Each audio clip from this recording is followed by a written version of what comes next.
The reason some of the most successful artists alive today are where they are is not because they have some insane talent that you can never hope to reach.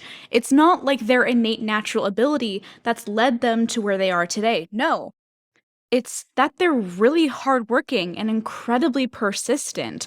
Art is not nearly as much of a talent as it is a skill. And the more I've immersed myself in the art community and even worked on developing my own skill set as a creative, the more I realized that talent is essentially completely irrelevant. It just doesn't matter nearly as much as people seem to think that it does.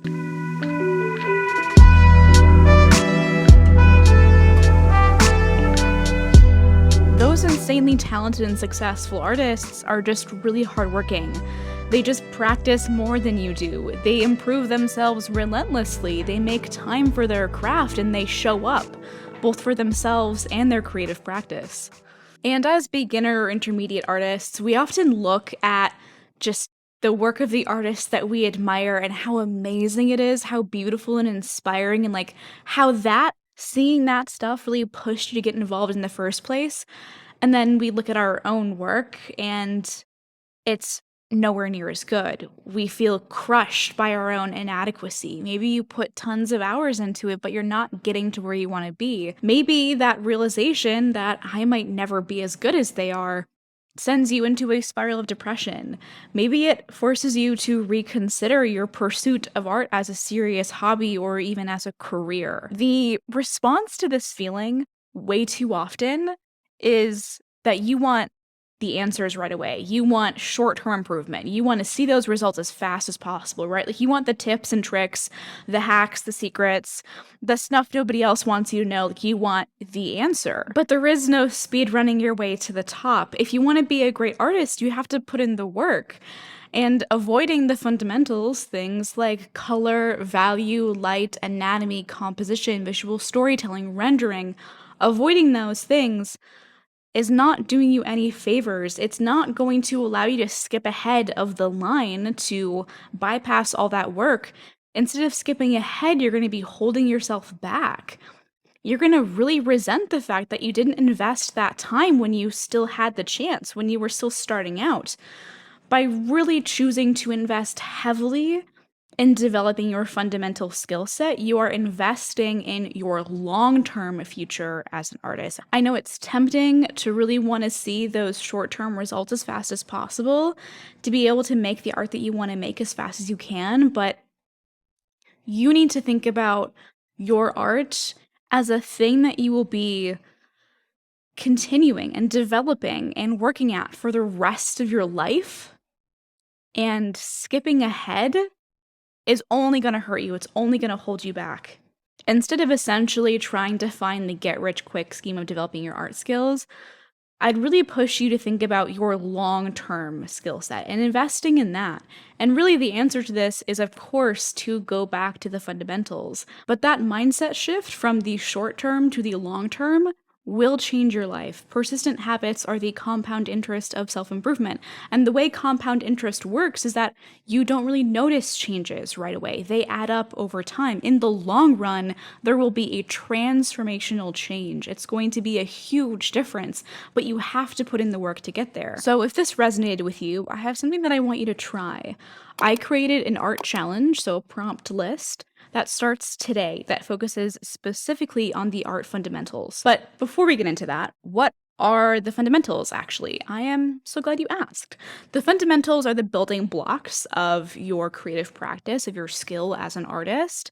It involves value, so your ability to distinguish grayscale and really the finer points of simplifying things, like simplifying masses, for example. Then we have color, which is a layer of complexity on top of value.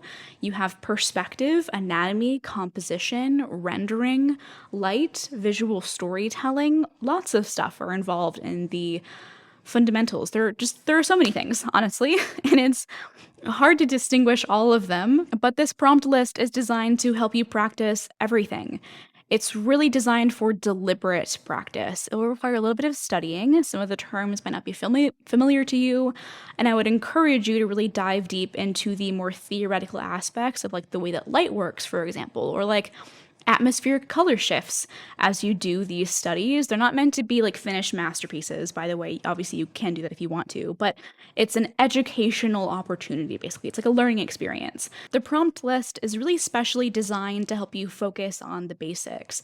The first week or so of prompts keeps it really simple. In the beginning, it focuses really heavily on value and perspective before introducing color, light, and texture in weeks 2 and 3. You'll be breaking down complex forms into simplified shapes on day 1, doing value studies on day 2, etc. Week 4 is more open-ended. I threw in like some more abstract, vague prompts in there to hopefully get you thinking more creatively and inject some visual storytelling into your artwork. But this is a totally open-ended challenge. Feel free to take the prompts day by day, skip around, do them randomly, leave some out, do it in whatever medium you want, change mediums throughout, digitally, traditionally, I don't care. As long as you're practicing, that's the important part. And that's really what I want to get you guys doing during this challenge because it is hard. The fundamentals, they incite some growing pains, I think, a little bit. You realize that some aspects of your artwork are lacking and that you have to work on, and that can be a little bit of an unpleasant experience because you have a lot of work ahead of you suddenly that you didn't realize before. But that's just how art goes. You have to constantly improve yourself, and I'm hoping that you guys will get better over the course of the next month as a result of this challenge, and that will be a great excuse to practice your skill sets. The finished artworks, by the way, don't have to be finished masterpieces, and I would actually encourage that you don't do that because you have to make so much art throughout the month. Keep them simple. Feel free to go all the way for a certain prompt if you'd like to. The master studies are a great artistic exercise to really put a lot of effort in if you have the chance. Master studies are essentially an exercise where you take a famous artist, hopefully who's deceased and kind of in art history canon, someone like Van Gogh, Monet, Rembrandt, etc., and you pick one of their paintings to create a very convincing copy of as well as you are able. You study the color, the composition, the rendering, the brushwork, and through that, you gain a really intimate understanding of the way they used painting to communicate, like the craft of it. And you might come away with that experience with some really great advancements in your own skill set, some good lessons learned. So yeah, that's the prompt list. I, for my own part, will be doing it as well, day by day, I think, and I will be posting vlogs and stuff throughout the month of September to kind of share that with you guys, like the process of it, and I'm hoping to have a really good time, and at the end of the month, I will be sharing all the artwork that I made and hopefully showing off some of the artwork that you guys made too. So feel free to tag me in your posts, use the hashtag StudySeptember, and also to post them on our community Discord server. If you don't have social media or you don't want to post it publicly online, the Discord server is a great, smaller, intimate community. And anyway, I have rambled for way too long on this topic, and I have done so many takes of this video. So if you liked it, thanks. And if you want to watch more, click this video right here, and I will see you in the next one. Bye, guys.